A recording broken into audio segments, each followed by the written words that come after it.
କିଛି ଜିନିଷକୁ ବନ୍ଧୁ ଗର୍ବ ପାଇଁ ନୁହେଁ ବରଂ ଆତ୍ମସମ୍ମାନ ପାଇଁ ଛାଡ଼ିବାକୁ ପଡ଼ିଥାଏ। କିଏ କାନ୍ଦିବ ଆମ ପାଇଁ ବନ୍ଧୁ? ଆମେ ତ ନିଜ ଉପରେ ବି ହସୁଛୁ। ସାଧାରଣ ମଣିଷ ବହୁତ ଚାଲିଥାଏ, କେବେ ଦୁଃଖ ପଛରେ ତ କେବେ ଦୁଃଖ ଆଗରେ।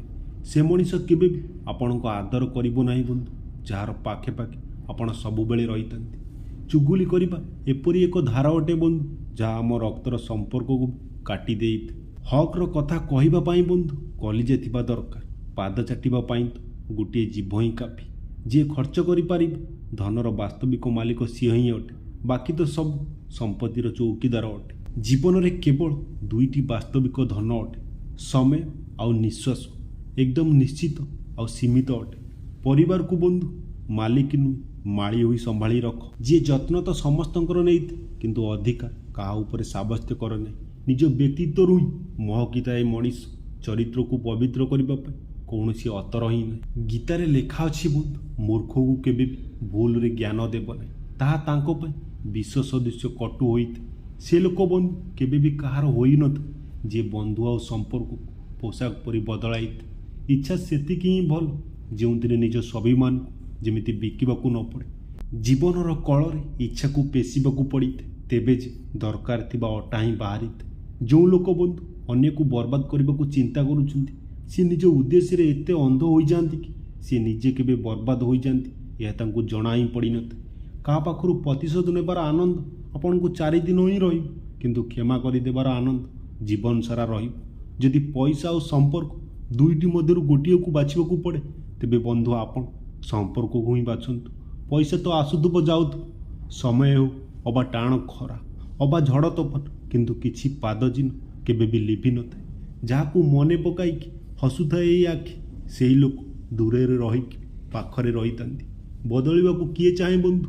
ଲୋକ ଏଠି ବାଧ୍ୟ କରିଦିଅନ୍ତି ବଦଳିବାକୁ। ଜୀବନରେ ଖୁସିରେ ଯଦି ରହିବାକୁ ଚାହୁଁଛୁ, ନିଜର ଦୁଃଖ କଷ୍ଟ ଲୁଚାଇବା ଶିଖ। ପ୍ରତିଶୋଧ ତ ଶତ୍ରୁ ନେଇଥାନ୍ତି ବନ୍ଧୁ, ଆମେ ତ କ୍ଷମା କରିକି ସିଧା ହୃଦୟରୁ ବାହାର କରିଦେଇଥାଉ।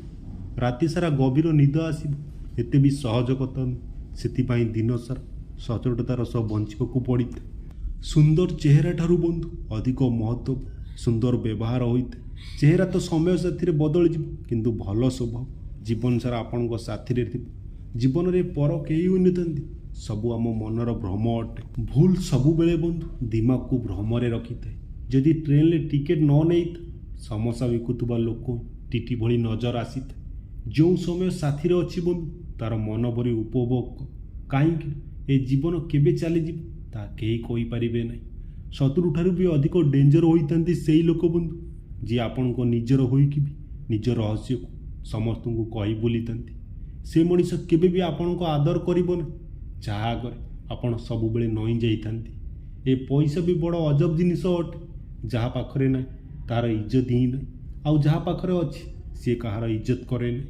ଆପଣ କାହାଠାରୁ ସମ୍ପର୍କ ଭାଙ୍ଗି ଦେଇପାରନ୍ତି, କିନ୍ତୁ ହୃଦୟରୁ ନୁହେଁ। ସମୟର ପାଶ କେବେ ବି ପଲଟି ଯାଇପାରେ, ସେଥିପାଇଁ ବନ୍ଧୁ ତାହା କର ଯାହା ତୁମେ ସହିପାରିବ। ଯେବେ ଆମେ ଅଜଣା ଥିଲେ, ତେବେ ପ୍ରତିଦିନ ଆମେ ଜୀବନର ମଜା ନେଉଥିଲେ, ଆଉ ଯେବେ ବୁଦ୍ଧିମାନ ହେଲେ ନା, ଏ ଜୀବନ ଏବେ ମଜା ନେଉଛି। ଯେବେଠୁ ସମସ୍ତଙ୍କର ଅଲଗା ଅଲଗା ଘର ହୋଇଗଲା, ପିଲାବେଳର ସାଙ୍ଗ ହୋଇକି ରହୁଥିବା ଭାଇ ବି ଜଣେ ଜଣଙ୍କ ପାଇଁ ବନ୍ଧୁ ହୋଇଗଲା। ପସନ୍ଦ ତାକୁ କର ଯିଏ ଆମ ଭିତରେ ପରିବର୍ତ୍ତନ ଆଣିବ, ନହେଲେ ପ୍ରଭାବିତ ନର୍ତ୍ତକ ବି କରିପାରେ। କେହି ଜଣେ ଠିକ୍ ହିଁ କହିଛନ୍ତି ବନ୍ଧୁ, ସ୍ୱାର୍ଥର ବନ୍ଧୁ ଆଉ ଜବରଦସ୍ତିର ପ୍ରେମ ଅଧିକ ଦିନ ଯାଏଁ ରହିନଥାଏ। ମା ପ୍ରଥମେ ଯେବେ ଲୁହ ଆସୁଥିଲା ତୁ ମନେ ପଡ଼ୁଥିଲା, ଆଜି ଯେବେ ତୁ ମନେ ପଡ଼ୁଛୁ ନା, ଲୁହ ହିଁ ଆସୁଛି। ଆମ ଜୀବନରେ ବନ୍ଧୁ କେତେ ବି ଅନ୍ଧକାର ଆସିଯାଉନା କାହିଁକି, ଖାଲି ସି କିଛି ଦିନ ରହିକି ଚାଲିଯିବ, ପୁଣି ଆଶାର କିରଣ ଚମକିବାକୁ ଲାଗିବ। ତ ବନ୍ଧୁ ଆଶା କରୁଛି ମୋର ଏଇ ଛୋଟ ଛୋଟ କଥା ଆପଣଙ୍କୁ ଭଲ ଲାଗିଥାଏ। ଯଦି ଭଲ ଲାଗେ ତେବେ ଭିଡ଼ିଓଟିକୁ ଲାଇକ୍ ସେୟାର କମେଣ୍ଟ କରିବେ, ଚ୍ୟାନେଲକୁ ସବସ୍କ୍ରାଇବ୍ କରି ସପୋର୍ଟ କରିବେ।